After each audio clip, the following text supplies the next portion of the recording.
might have bought a record by this band called The Henchmen called 3 Times Infinity. I think that might have been like the first one that I actually bought. It was probably like 6 years ago. I bought turntables and like I bought like a hip hop beat record and some drum and bass records, and I was just like, this is cool. And I had some old Storybook records, and I was just mixing hip hop beats with like Bionic Man over it, and it was just like the coolest thing ever that like I was combining these 2 records together. It was just like, wow, this is amazing.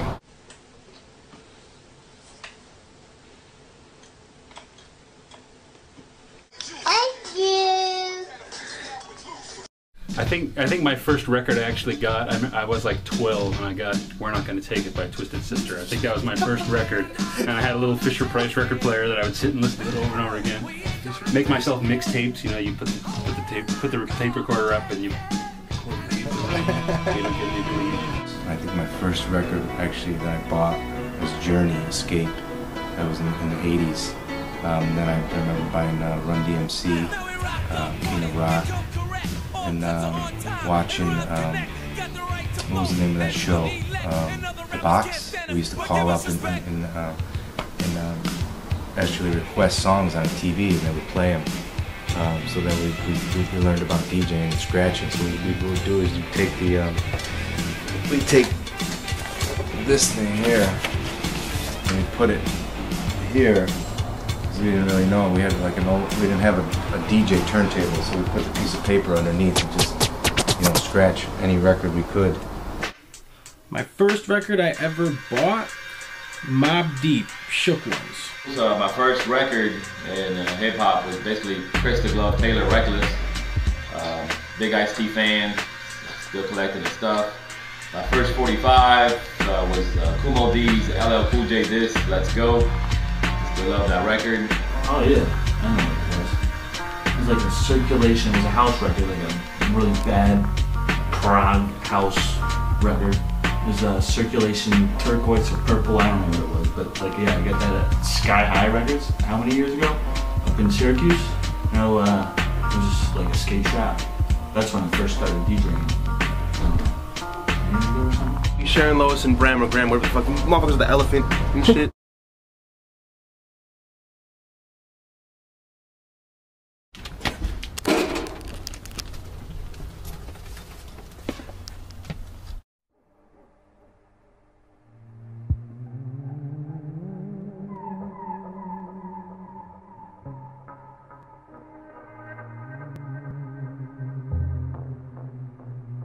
What's up, y'all? This is DJ Phil D, and as you can see, this is the mad collection of vinyl.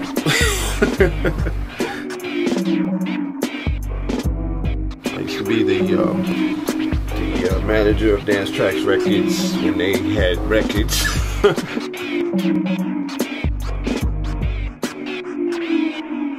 You know, now this is my collection here, which, you know, basically I'm sorting through and, you know, selling pieces and portions of, basically, you know, looking for something, hit us up. What type of music is included in this collection? Nah, how many pieces are here, first of all? How many do you think? Probably in here, probably about 20,000 records. 20,000 records, okay. And, you know, the collection consists of basically mostly dance music, because I'm a DJ that plays, you know, that plays dance music, which consists of house, techno, freestyle, 80s, disco, you know, but predominantly more of the house stuff. So I'm pretty well known. People pretty much know me from everywhere. So just to give everybody an idea of what 20,000 records look like, 20,000 MP3s fit on here, and this is 20,000 records. So yeah, it just gives you an idea of how much is here. Do you remember your first? Remember the first time you saw or actually felt a record or heard a record? Or well, I started off like the early 80s. Yeah, I started off as in hip hop, and My first records were like the first, some of the first hip hop records, Sugar Hill and King Tim the Third. I still had a lot of my disco stuff, but playing hip hop, we did different things with different records and stuff. So you just was basically cutting up the breaks and things like that. Could you go back any further? Is it like just records have just been always around you, like before that you actually did it as a career? Was it just a part of your life anyway? Music has always been a part of my life. Yeah. Music has always been a part of my life. It always will be. It's like it's never ending. I guess before I even started spinning, there was always music. I always had music and stuff, but it was more for my own personal listening situation. Do you remember walking into a record store for the first? Not the first time, but yeah, of course. The first time I went into a record store, I was actually in the corporate world, and I basically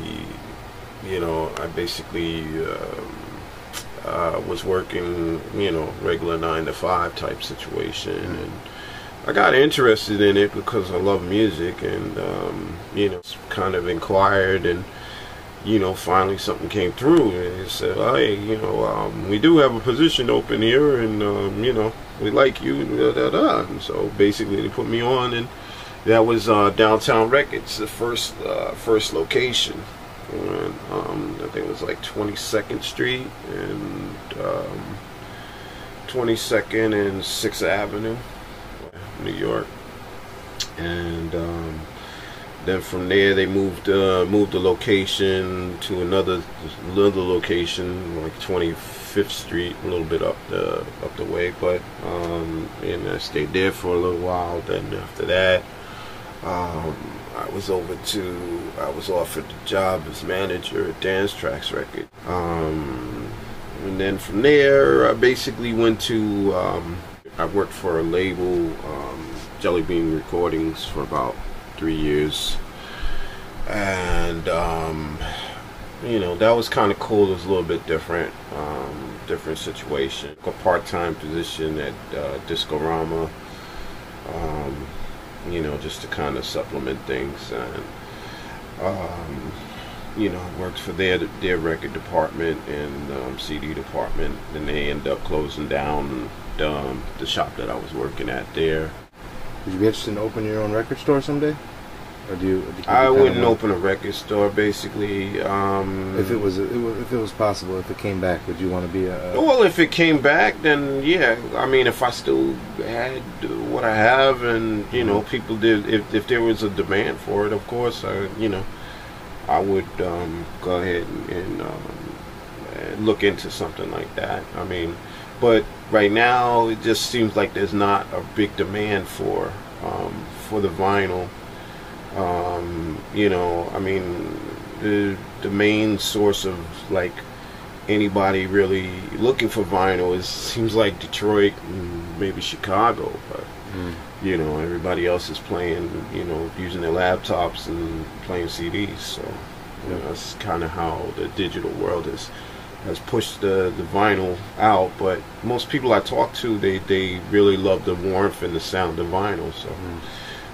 I feel that way myself. If I can play vinyl, I play vinyl. Nowadays, I do a once-a-month party called Needle to the Groove with a friend of mine, DJ Kuba, and we play all vinyl. So a lot of things that I have, I end up bringing out and playing it, and people kind of enjoy it.